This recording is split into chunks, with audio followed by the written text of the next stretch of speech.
Assalamualaikum warahmatullahi wabarakatuh. Waalaikumsalam warahmatullahi wabarakatuh.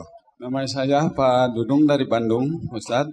Udah lama nggak kelihatan kamu? Ya, tidak ada Pak, di istirahatkan dulu. Ya, udah berapa tahun nggak datang ke sini?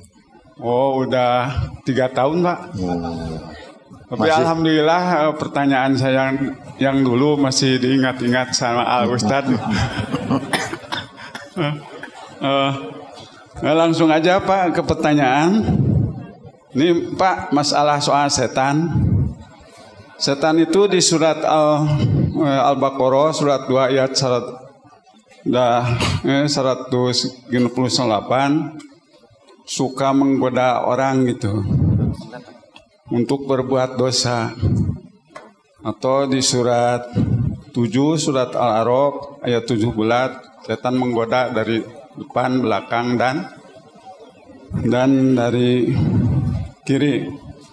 Ya, yang saya tanyakan Pak, itu yang saya kagum.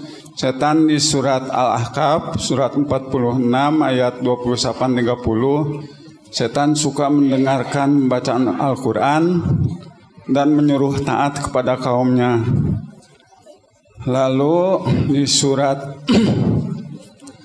Ibrahim surat 14 ayat 22, setan nggak mau disalahkan.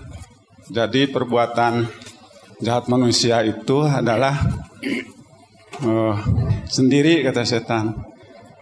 Tapi gini Pak Ustadz, kalau saya melakukan maksiat atau jahat, suka dipitnahkan sama setan. Atau kalau orang lain melakukan jahat atau apa saja, suka dituduhkan kepada setan. Jadi saya suka fitnah sama setan gitu. Apakah saya menggunjing setan itu sama memakan bangkai setan Pak Ustadz atau tidak? Itu pertanyaan ke satu Pak Ustadz.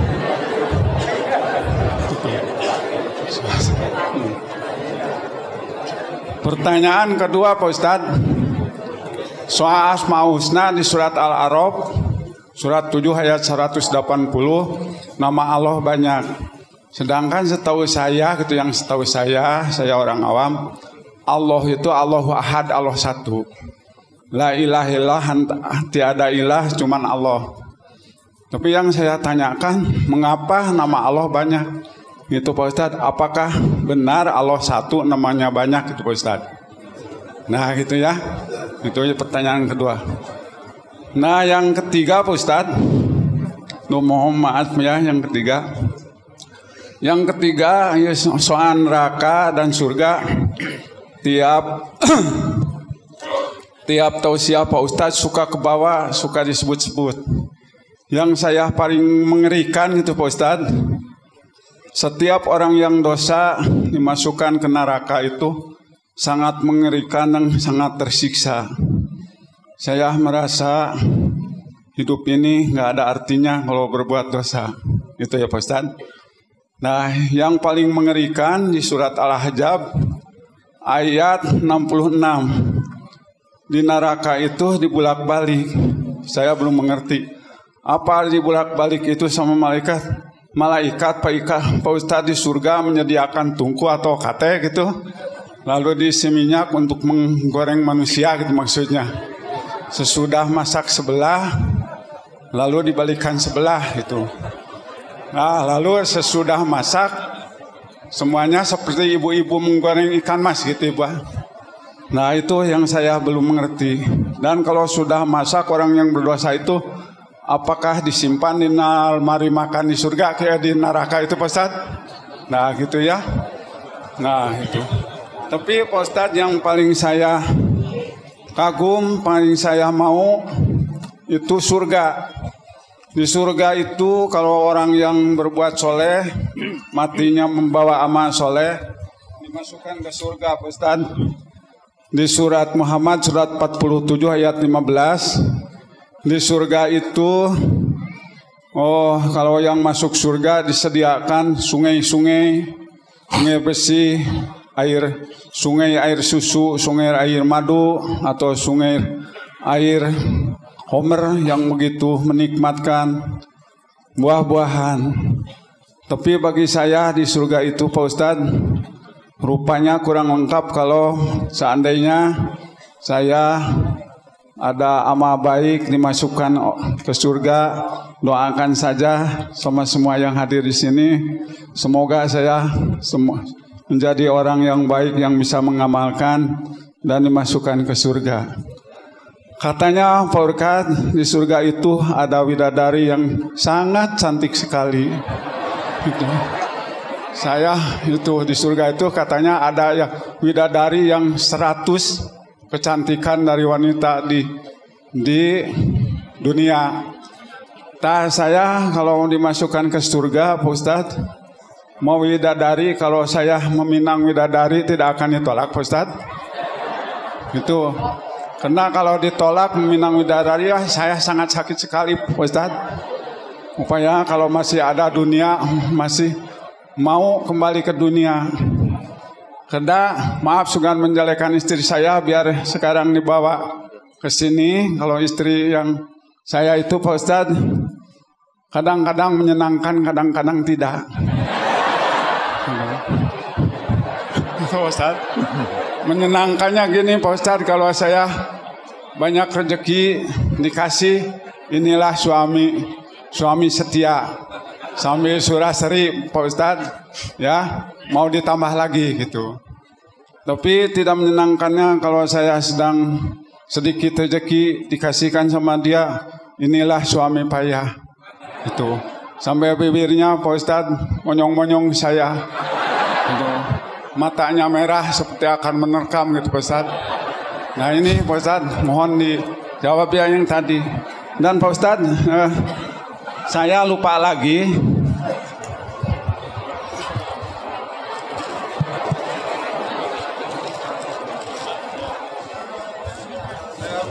Ustadz, tadi tidak diserahkan ke panitia penampung itu, penampung jimat. Saya diserahkan jimat Pak Ustadz 3 ini. Ini keris Pak Ustadz, biarpun kecil, aduh maaf ya. Oh, lekuknya 7. Ini keris namanya kata Ustadz itu ya di sana. Ini keris elang sakti Pak Ustadz. Khasiatnya katanya untuk menurunkan hujan. Sebenarnya kalau kemarau bisa pakai turunkan hujan katanya gitu Pak Ustadz. Ya yang ke-1 Pak Ustadz. Kamu juga percaya itu ya? Apa? Kamu juga percaya itu? Tidak Pak Ustadz, karena saya sudah buktikan begini Pak Ustadz. Elang sakti, turunkanlah hujan, sampai sekarang belum turun Pak Ustadz.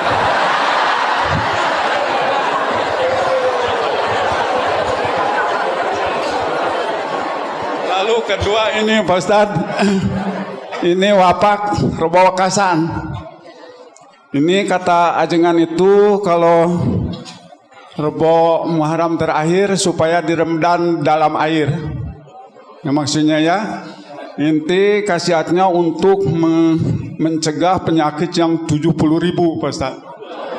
Sesudah direndam airnya diminumkan atau diteteskan sama mata katanya gitu. Saya belum pernah coba Pak Ustaz.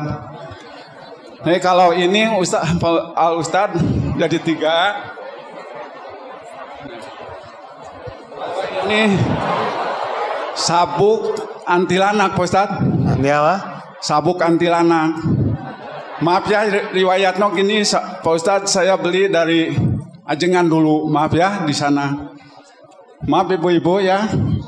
Kalau di daerah saya, kalau ada yang meninggal, ibu-ibu yang melahirkan itu, kalau sudah dikapani, Pak Ustadz ininya ditutup jarum 10, pasang jarum yang kanan, yang kiri ditutup jarum 10, sampai dikubur gitu, tidak lagi.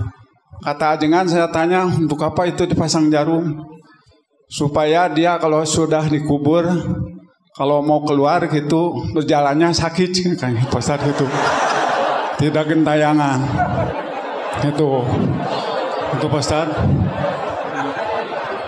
Lalu setelah diratakannya belum ya, Setelah diratakan di atas kuburnya ditanami kacang-kacang yang sudah dimasak, sudah diopen seperti jagung, kacang tanah, sanggawa, supaya dan disimpani pacu kecil. Katanya gitu Pak Ustadz, kalau rohna keluar nanti katanya dia tunggu kacang sampai jadi tidak akan keluaran gitu.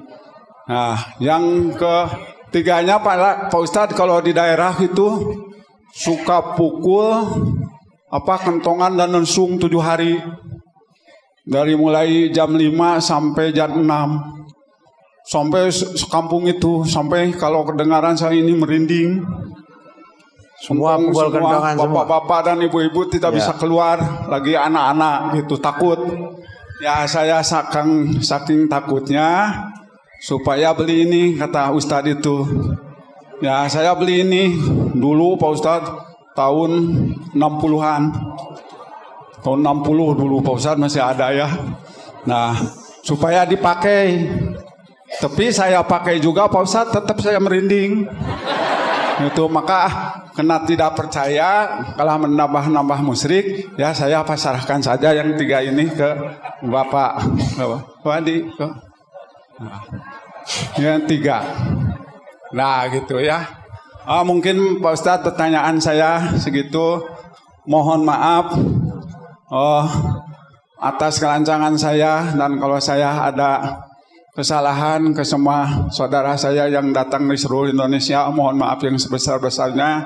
Assalamualaikum warahmatullahi wabarakatuh. Katanya ada yang menyambung Pak Ustaz? Sementara cukup dulu Bapak. Nanti pertanyaanmu banyak itu. Iya, sementara cukup dulu. Nanti disambung-sambung nggak tutup nanti ya. Coba dibacakan itu ayat 169 surat Al-Baqarah itu.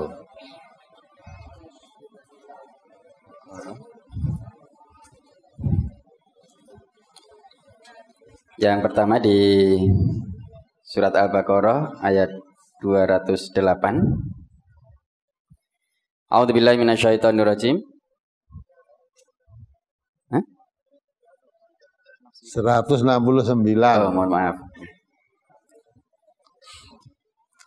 169. Innama ya'murukum bis-su'i wal fahsya'i wa an taqulu 'alallahi ma la ta'lamun. Sesungguhnya syaitan itu hanya menyuruh kamu berbuat jahat dan keji dan mengatakan terhadap Allah apa yang tidak kamu ketahui. Terus lanjutnya ayat berapa? Berikutnya Al-A'raf ayat ada kaitannya dengan setan juga itu. 17. Ya. Tsumma la atiyannahum min baini aydihim wa min khalfihim wa an aymanihim wa an syama'ilihim wa la tajidu aktsarahum syakirin. Kemudian saya akan mendatangi mereka dari muka dan dari belakang mereka, dari kanan dan dari kiri mereka, dan engkau tidak akan mendapati kebanyakan mereka bersyukur taat. Ya, terus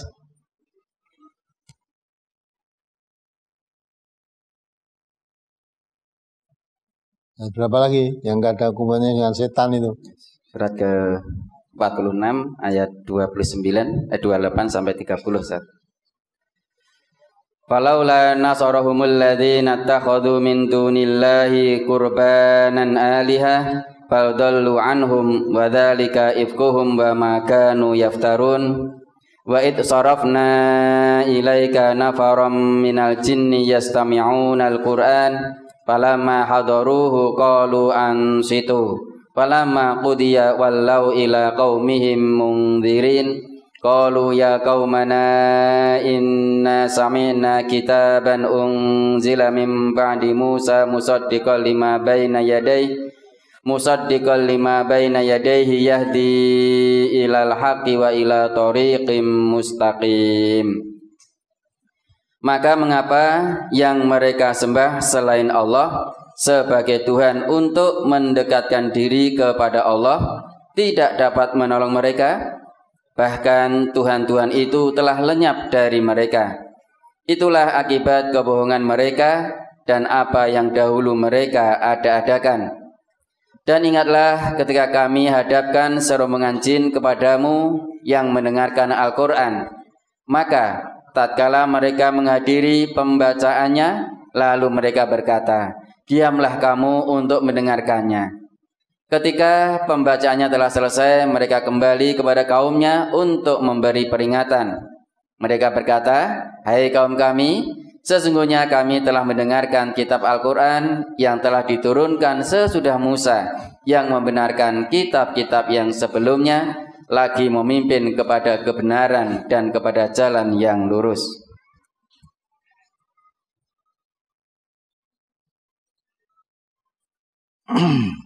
Kemudian di Surat Ibrahim ayat 22. Wa qala syaitanu lamma qudiyal amru innallaha wa'adakum wa'dal haqqi wa wa'adtukum wa akhlaftukum wa ma kana li 'alaikum min sultanin illa an da'autukum fastajabtum li fala talumuni walumu anfusakum ma ana bimusrihikum wa ma antum bimusrihi inni kafartu bima asyraktumuni min qabl innaz zalimina lahum adzabun alim. Dan berkatalah syaitan tatkala perkara hisab telah diselesaikan, sesungguhnya Allah telah menjanjikan kepadamu janji yang benar, dan aku pun telah menjanjikan kepadamu, tetapi aku menyalahinya. Sekali-kali tidak ada kekuasaan bagiku terhadapmu, melainkan sekedar aku menyeru kamu, lalu kamu mematuhi seruanku. Oleh sebab itu, janganlah kamu mencerca aku, akan tetapi cercalah dirimu sendiri. Aku sekali-kali tidak dapat menolongmu, dan kamu pun sekali-kali tidak dapat menolongku. Sesungguhnya aku tidak membenarkan perbuatanmu mempersekutukan aku dengan Allah sejak dahulu. Sesungguhnya orang-orang yang zalim itu mendapat siksa yang pedih. Itu setan. Maka kita waspada. Maka Allah mengatakan bahwa setan itu wala tattabi'u khutuwatis syaitan innahu lakum adu mubin. Setan itu musuh bagi kamu manusia yang beriman ini. Ya. Karena setan itu musuh, maka jangan diikuti langkah-langkahnya. Walaupun tadi diterangkan setan akan mendatangi manusia dari segala penjuru. Dari muka, dari belakang, dari kanan, dari kiri.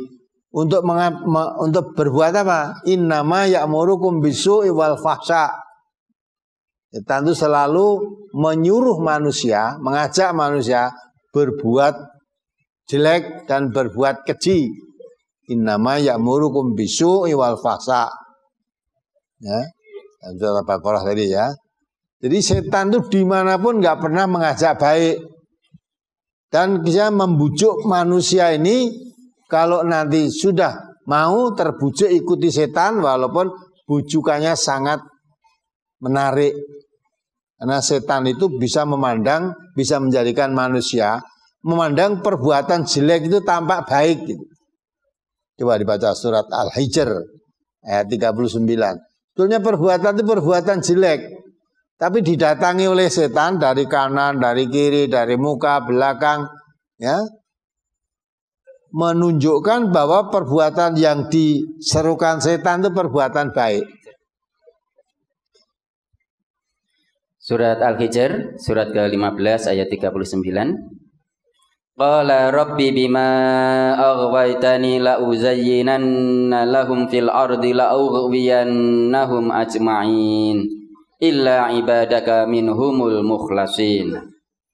Iblis berkata, ya Tuhanku, oleh sebab engkau telah memutuskan bahwa aku sesat, pasti aku akan menjadikan mereka memandang baik perbuatan maksiat di muka bumi. Dan pasti aku akan menyesatkan mereka semuanya, kecuali hamba-hamba engkau yang mukhlis di antara mereka. Ya. Manusia akan disesatkan setan mendatangi dari segala penjuru tadi. Ya.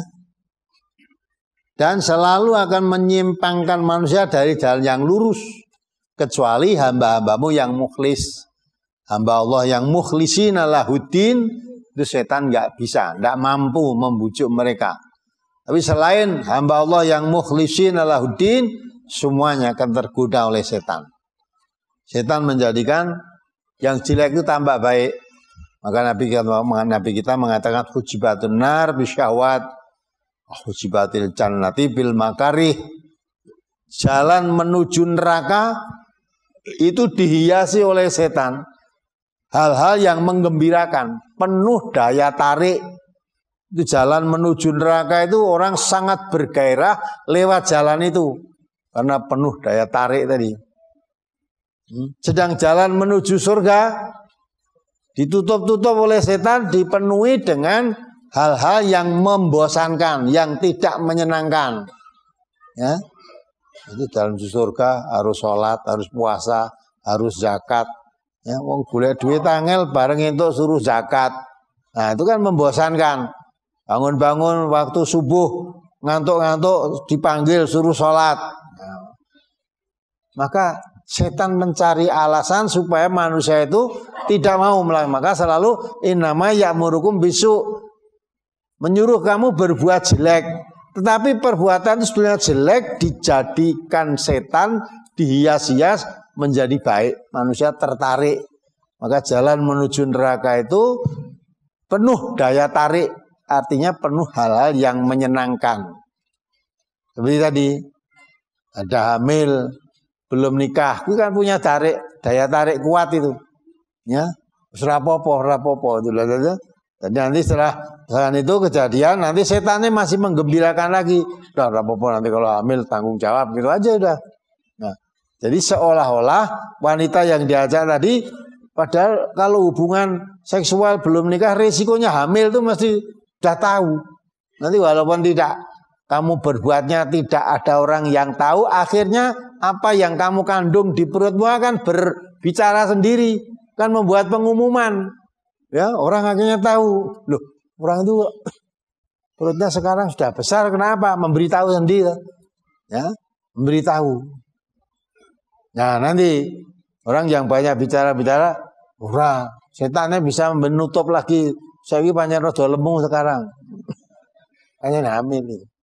Dan nanti TKT kalau misalnya terpaksa lahir, dan nanti tanggung jawab kita nikahi. Nah, setelah akan lahir betul, setannya bujuk. Kamu nanti kalau ketahuan yang menghamili kamu, keluarganya marah, nanti kamu dilaporkan polisi, kamu ditangkap polisi, dihukum dan sebagainya. Dah, setannya busuk, lari aja. Pergi wes. Setan itu. Nah, yang perempuannya tadi juga begitu. Saya ketika berbuat sudah sembunyi-sembunyi, nggak ada yang tahu, tapi perut saya makin besar, bayi yang saya kandung itu membuat pengumuman pada orang-orang jadi tahu. Nah, itu setan bujuk. Ya, daripada kamu hidup bercermin bangkai, lebih baik mati berkalang tanah. Karena hidup dari pembicaraan, si fulan kayak kita sergap ngajinya, ini kudungnya gede, ngerti-ngerti meteng. Bikin malu itu. Nah, dah lebih baik saya mati, bunuh diri. Nek wis bunuh diri, setannya wis mandek, tidak goda lagi. Maka setan itu membasukkan manusia sampai masuk neraka. Dan neraka. Nah, nanti kalau sudah di hadapan Allah ditanya nanti, karena kamu saya tidak pernah memaksa kamu. Ya.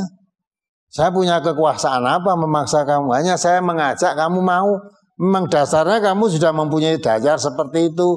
Maka saya ajak mau. Saya tidak bisa bantu kamu. Sekarang kamu di neraka, saya tidak bisa bantu kamu. Ya itu tanggungmu sendiri. Bukan saya memaksa. Andai kata saya ngajak, kamu tetap tidak mau, saya punya kuasa apa untuk memaksa kamu? Cuci tangan akhirnya. Ya, cuci tangan itu setan. Padahal tadi ketika aja sudah nanti kalau dosa tanggungan saya, tanggungi dosanya, gitu. Ya seolah-olah nek wis berbuat ada yang nanggung dosanya seolah-olah dah aman. Itu setan. Dan setan itu membujuk manusia kalau berbuat dosa itu jangan setengah-setengah. Cong gitu loh. Allah juga memerintahkan masuk Islam itu secara kafah. Lo kena berbuat dosa aja setengah-setengah, sisan gitu loh. Sisan. Masa pacaran mau ngono tok, sisan ae dikumpuli. Nah gitu lah, setan. Lah nek wis nganti dikan mati tadi. Coba dibaca surat Maryam 83. Itu masih ada hubungannya dengan setan tadi ya.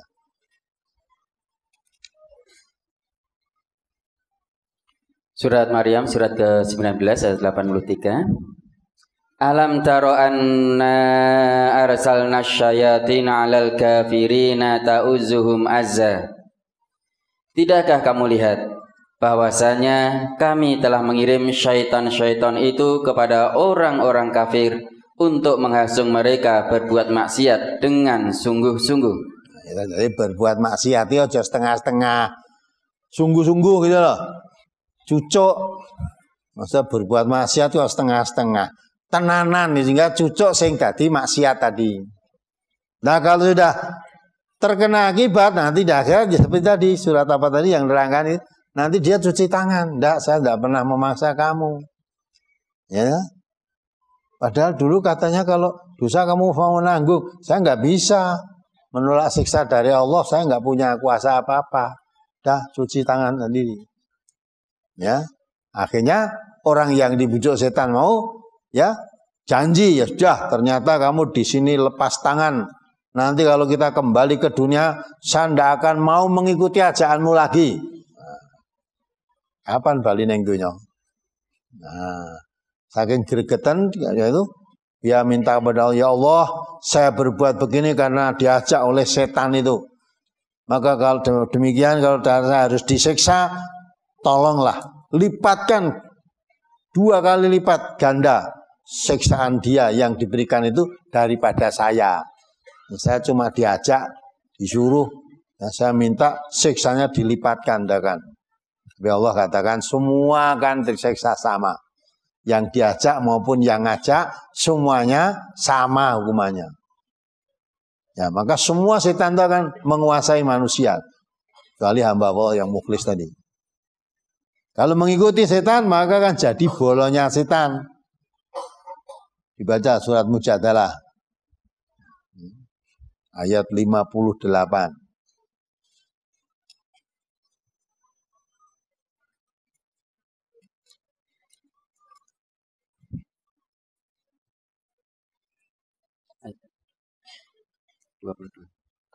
Surat nomor 58 ayat 19. Surat Mujadilah surat ke-58 ayat 19. Istahwadha alaihimus syaitanu fa'ansahum dzikrallah ulaika hizbus syaitan ala inna hizbas syaitani humul khasirun. Syaitan telah menguasai mereka lalu menjadikan mereka lupa mengingat Allah. Mereka itulah golongan syaitan. Ketahuilah bahwa sesungguhnya golongan syaitan itulah golongan yang merugi. Ya, kalau sudah mengikuti setan, karena digoda dari muka, dari belakang, dari kanan, kiri, digubel setan terus, akhirnya dia menjadi bolonya setan. Ketahuilah, bolonya setan itu tidak akan beruntung, akan rugi. Yang untung itu ala inna hizballahi humul muflihun, golongan Allah yang akan beruntung. Kalau golongan setan tuh wis kowe dadi apa wae rugi. Mengikut ajakan setan pasti akan rugi. Kamu jadi apa saja. Jadi bupati apa jadi menteri, kalau kamu ikut bolone setan mesti rugi. Walaupun awalnya kamu berbuat sesuatu terdorong menggembirakan, seolah-olah menyenangkan, jalannya mulus, tapi akhirnya kamu nanti mesti rugi. Penyesalan kemudian. Maka itulah kita hati-hati, jangan menurut ajaran setan. Titiannya setan itu selalu mengajak yang jelek. Jadi kalau diajak setan, entah wujudnya apa itu, apa manusia kok ngajak berbuat jelek, itu manusia setan. Maka dikatakan oleh Allah, kita berlindung, mohon pertolongan kepada Allah itu minal jinnati wanas, ya, dari setan yang berwujud jin yang tidak tampak maupun setan yang berwujud manusia. Kalau setan berwujud manusia, ya manusia, mungkin bisa teman kita, mungkin bisa saudara kita, ajakannya selalu ngajak yang jelek. ngajak berbuat dosa, itu manusia setan.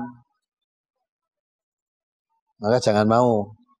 Nah, jadi hamba Allah yang mukhlisin lahudin, ikhlas menjalankan agama Allah dengan bersih, insya Allah setan tidak kuasa untuk mengajaknya. Nah, itu yang berkenaan dengan setan. Udah, dengan apa lagi tadi? Menggunjing syaitan apakah sama dengan memakan bangkai syaitan, Ustaz? Setan ini justru harus diserahkan, disuarakan di mana-mana. Ini musuh. Ya, musuh. Ya, setan itu Allah yang menerangkan. Malah wala tatabi'u khutuwati syaitan. Jangan mengikuti langkah-langkah setan. Nah, setan itu bagaimana? Innahu lakum aduwwum mubin. Setan itu musuh yang nyata. Jangan pernah kamu kompromi, berkompromi, berkawan, bersahabat dengan setan, jangan. Itu harus kamu musuhi. Kamu musuhi. Nah, itulah. Kok makan bangkai setan ini wujudnya bangkai setan seperti apa? Nah, kecuali kalau setan yang merasuk di tubuhnya manusia. Ajak jelek tadi, ajak berbuat curang.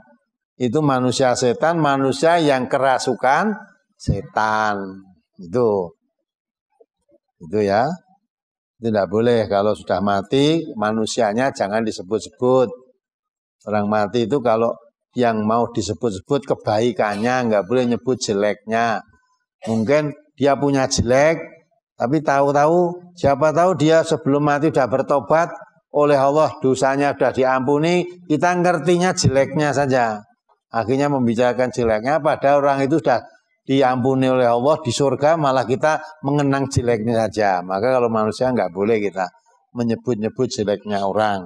Menyebut jelek-jeleknya orang itu yang dikatakan makan bangkai, saudaranya sudah mati.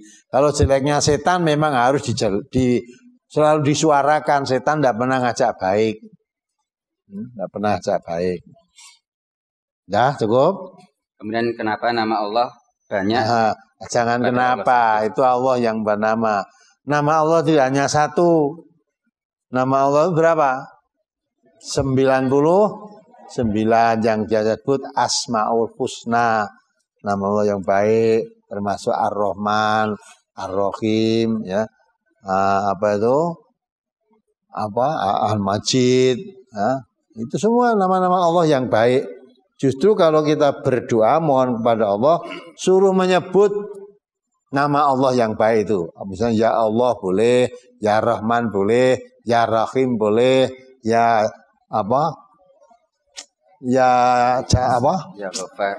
banyak 99 itu loh. Nama salah satu nama Allah 99 boleh disebut kalau berdoa. Nyebut nama Nabi malah nggak boleh. Doa kok ya Rasul. Ya, doa kepada Nabi itu nggak boleh. Nabi nggak bisa memberi apa-apa. Doa itu hanya kepada Allah. Ya, apalagi Nabi sudah wafat, kamu sebut-sebut dalam berdoa, tidak benar itu.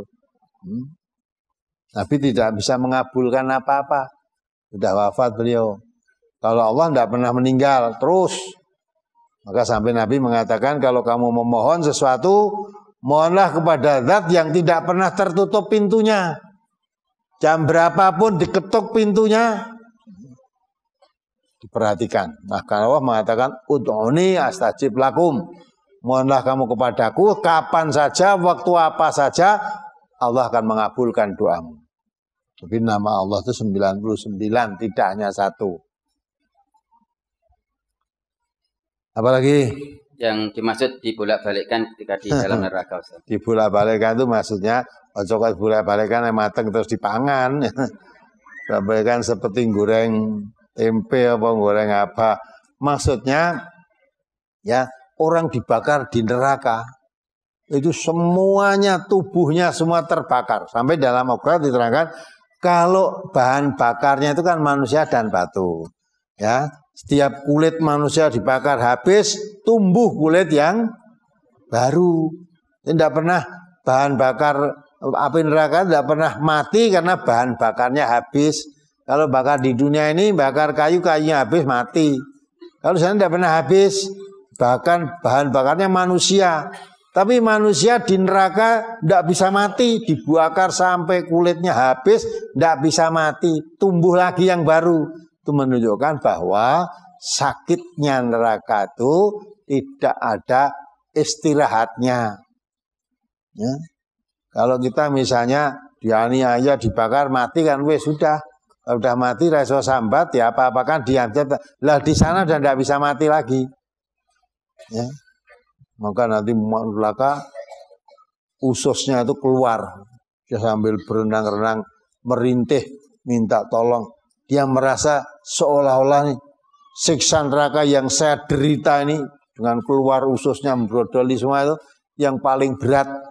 Padahal kata Nabi itu siksa yang paling ringan. Yang paling ringan saja seperti itu, yang berat seperti apa? Nabi nggak bisa menggambarkan yang paling berat. Yang paling ringan saja seperti itu. Itu menunjukkan sakitnya neraka itu selama-lamanya, nggak ada istirahat. Dia jangan kasih ruah terus ditahlil gitu katanya siksanya istirahat, siksa kubur diistirahatkan. Semuanya panas karena dikirim tahlil dari dunia ini nanti seperti ndas gundul di peti. Pasti gitu loh, enak, tidak ada itu. Dari mana itu? Ya, jadi semua azab yang diberikan oleh Allah sana tidak ada berhentinya. Ya, bakar neraka seperti apa nggak akan habis. Nanti kalau minta minum diberi cairan besi seperti besi yang mendidih. Ya, karena terasa haus sekali, walau begitu diminum padahal itu cairan besi yang mendidih. Nanti kalau bakar besi itu, Pak Suhada itu tahu itu. Dan ini bakari besi itu. Masih Pak ya? Nah, besi itu kalau direbus nanti jadi udah merah kayak es strop gitu loh. Panas itu mendidih. Nah, ini dianggapnya itu minuman, langsung diminum, maka akan memotong-motong ususnya. Ini nanti di sana terangkan oleh Allah. Itu keadaan neraka. Jadi digoreng, maksudnya dibulak-balik kayak itu sudah sampai tidak ada yang utuh. Hanya itu. Ya, kalau masuk surga, tadi nanti diberi bidadari yang sangat cantik. Bidadari yang sangat cantik seperti apa, Pak? Orang cantik itu seperti apa? Mestinya Pak Dudung mengatakan orang cantik itu seperti istri saya, harusnya gitu. Ya, jangan istri saya yang paling jelek, istrinya orang-orang itu kok malah cantik. Nah, nggak boleh begitu itu. Ya, nah nanti kalau maka kita diharapkan oleh Allah itu nanti di surga bertemu anak cucunya kalau semua beriman. Ya, kalau di sini kadang-kala istri saya sok tidak menyenangkan, apa dikira suaminya selalu menyenangkan? Ibu-ibu yang punya suami selalu menyenangkan. Kadang-kala suaminya ya bosen nih. Bosen apa? Bosen nih. Jadi jangan istrinya aja yang bosen nih. Kadang-kala dulu suami wis bosen aku. Nah gitu. Andai kata bukan karena kewajiban ngelayani orang ini udah wegah. Tapi karena wajib. Ya kalau tidak lain dosa kepada Allah. Nek delok wonge jane wis nganyelke. Maka kalau menurut Quran wala tansabul fadla bainakum, jangan melupakan kebaikan di antara kamu. Suami istri apalagi sudah sampai cucu paling tidak jadi suami istri berapa tahun. Kalau ada sesuatu yang boseni, mosok kabeh boseni. Ada sesuatu yang menyenangkan. Nah yang diingat-ingat itu yang menyenangkan. Apalagi lagi Suloyo yang diingat-ingat, yang bosan nih, wah gelis rusak nanti.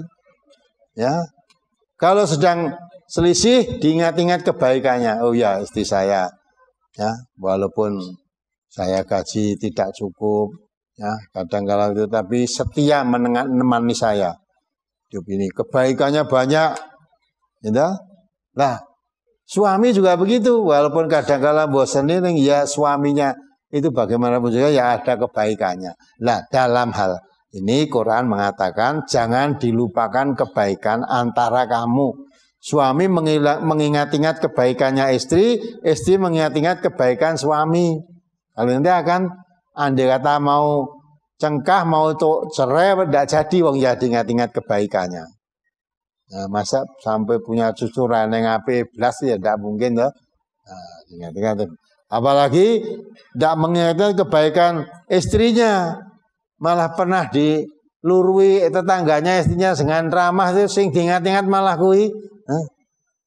Istri tetangga atau orang lain berbuat baik sedikit itu diingat-ingat terus. Barang istrinya berbuat baik sampai punya cucu, punya anak, gampang dilupakan. Tidak boleh itu. Jadi Quran itu mengatakan suami istri saling mengingat-ingat kebaikannya. Kalau dicari kekurangannya, tidak ada manusia yang sempurna. Suami ya ada baiknya, ya ada kekurangannya. Istri juga begitu. Istri tidak selalu di tempat yang salah. Ada benarnya, ada salahnya. Yang salah sama-sama dimaafkan. Yang baik sama-sama dikenang, diingat-ingat. Ya itu rumah tangga begitu itu. Nah, tadi kalau rezeki baik, ya, kalau rezeki jelek melotot. Nah, lawang membelanja sedikit sekarang ekonomi rada angel. Belanjane sedikit, lah kok minta sepake makan seperti ketika belanja banyak, ya ra iso no.